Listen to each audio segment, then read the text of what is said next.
The mathematics of modern warfare was supposed to favor Russia. 4 times Ukraine's population, endless reserves of soldiers, a simple equation of overwhelming numbers crushing resistance.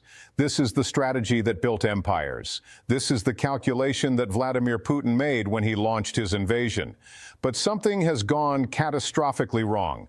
The equation has shattered. The front lines are collapsing under a death toll so immense that Russia's military advantage is evaporating before our eyes. I'm John Edward, and you're watching my channel, John Edward, where we bring you the hard truths about global conflicts that mainstream media won't tell you. What you're about to hear will fundamentally change how you understand this war. If you value this kind of in-depth military analysis, hit that subscribe button right now. Like this video, share it with anyone who needs to understand what's really happening on the battlefields of Ukraine, and drop a comment below with your thoughts. Because this story is far from over. The numbers we're about to reveal are not just statistics. They represent the complete breakdown of Russian military doctrine. Let's start with a comparison that should shake anyone paying attention. Russia is now losing approximately twice as many soldiers per month in Ukraine as it lost during its entire decade-long war in Afghanistan. Think about that for a moment. 10 years of brutal mountain warfare, and the casualties don't match what's happening in just 30 days on the Ukrainian front. The meat grinder, as it's been called, is destroying roughly 35,000 Russian soldiers every single month. This figure comes directly from Ukrainian President Vladimir Zelensky, who delivered these numbers during a meeting with Ukrainian drone unit operators.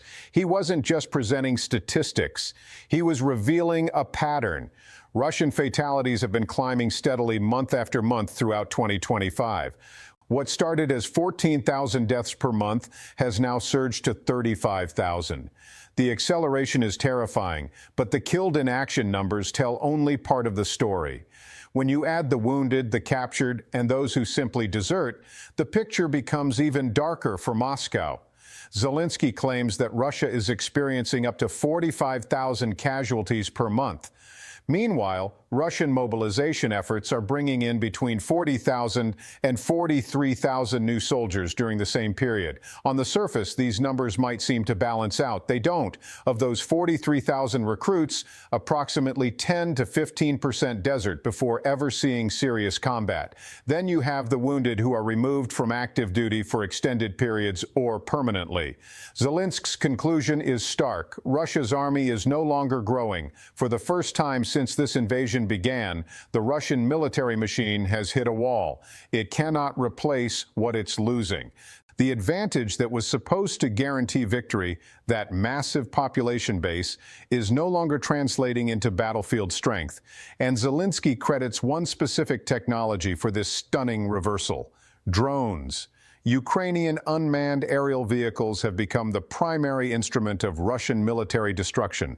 The scale of their effectiveness is almost impossible to comprehend. 80% of all Russian soldiers killed in Ukraine are now falling victim to Ukrainian drones. 8 out of every 10 deaths. These small, precise, relentless machines have fundamentally altered the nature of warfare. They hover over battlefields like mechanical angels of death, striking with accuracy that traditional artillery could never achieve.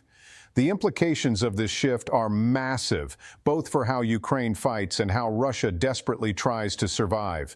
But there's a second statistic that makes Russia's situation exponentially worse. Remember those numbers we mentioned?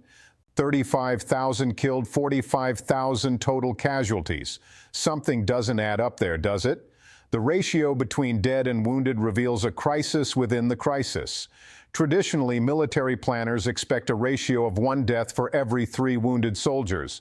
This ratio comes from World War II data, the bloodiest conflict in human history. Even in that apocalyptic struggle, armies lost 3 wounded for every 1 killed. Modern militaries do far better. Advanced medical care and evacuation procedures have improved these ratios dramatically.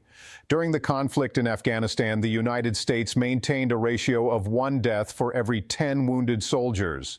Among the Marines, that ratio improved to 1 death for every 13 wounded. Russia, supposedly one of the world's premier military powers, should at minimum maintain that World War II standard of 1 to 3. It's nowhere close. In fact, Russia has achieved something that military analysts considered almost impossible in modern warfare. It's losing more soldiers to death than to injury. Let that sink in for a moment. For every 10 Russian soldiers who fall in combat, 6 are dead and 4 are wounded. In military terminology, Russia has a ratio of 12 killed to every 10 wounded. Or if you prefer simpler numbers, 6 dead for every 5 injured.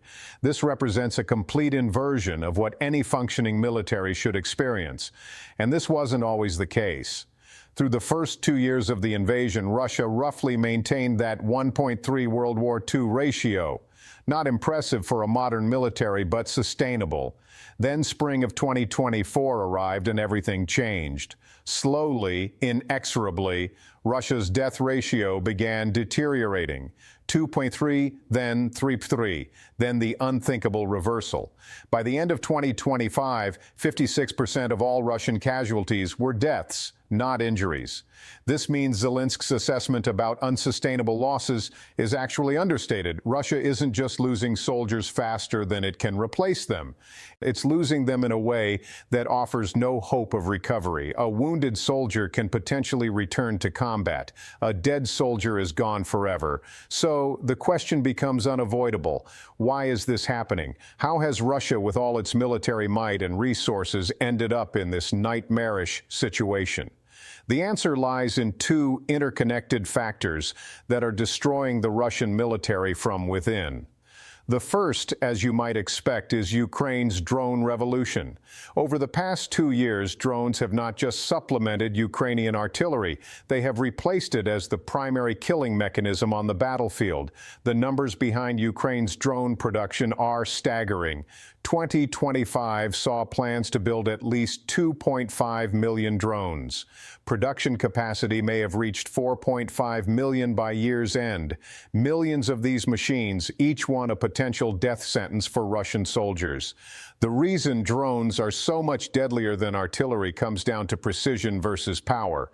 When an artillery shell explodes, it sends shrapnel in all directions. That shrapnel is dangerous. It can kill, but it's just as likely to wound. A soldier might lose a limb, take fragments in non-vital areas, survive with injuries that remove them from combat, but leave them alive. Ukrainian FPV drones operate on a completely different principle. They sacrifice explosive payload for pinpoint accuracy. These drones can be piloted directly onto a target, into a vehicle, into a trench, onto a soldier. The smaller explosion is concentrated exactly where it needs to be. The result is a much higher probability of death rather than injury. And when you multiply that lethality across millions of drones, you get a battlefield where Russian soldiers face an omnipresent threat that never sleeps, never stops, never misses. Drones have even begun performing roles traditionally reserved for artillery, suppression of troop movements through choke points, for instance. Russian units that get funneled into kill zones now face both artillery bombardment and swarms of FPV drones. The artillery creates chaos and initial casualties. The drones then methodically pick off survivors with surgical precision. This combination is psychologically devastating. Russian soldiers know that even if they survive the artillery barrage, the drones are coming. And here's where the second factor destroying Russia's casualty ratio emerges. The same drone networks that are killing Russian soldiers are also making it nearly impossible to save the wounded. Ukraine deploys reconnaissance drones alongside its strike drones. These surveillance platforms maintain constant watch over the battlefield, tracking every movement across open terrain.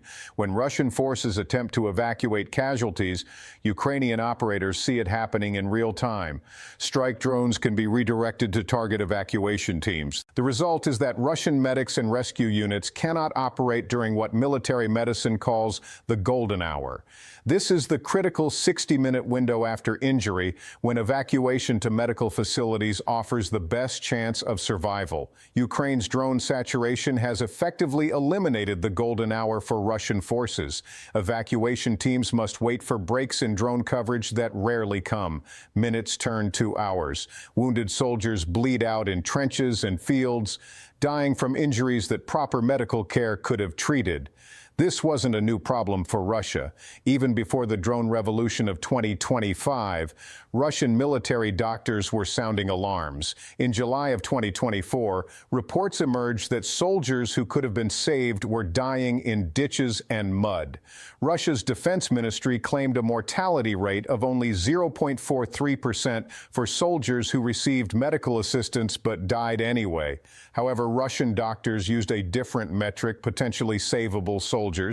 Under that measurement, at least 5.2% of Russian deaths in 2023 occurred without any medical help whatsoever. Not that help arrived too late, that no help came at all. Ukrainian forces have witnessed this abandonment firsthand. A Ukrainian National Guard staff sergeant described finding Russian wounded lying in open fields, with no evacuation attempts being made.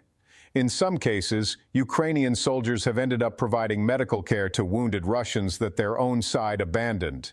There are even more disturbing reports. During Ukraine's operation in Kursk Oblast, Russian forces shelled settlements under Ukrainian control. The problem was that Russian civilians still lived in those settlements.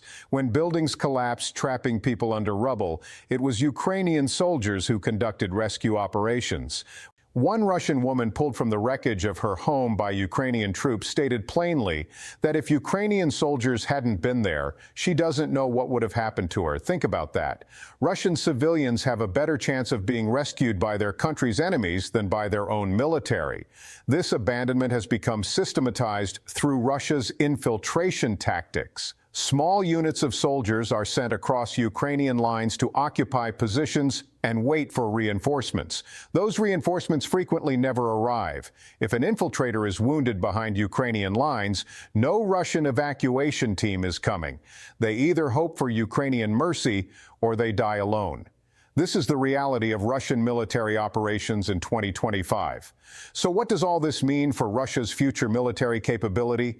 The answer is grim. Russia cannot increase the size or effectiveness of its army in Ukraine. Every experienced soldier killed by a drone takes their knowledge with them. Understanding of Ukrainian defensive positions, tactical awareness earned through survival, the ability to train and guide new recruits, all of that dies when the soldier dies.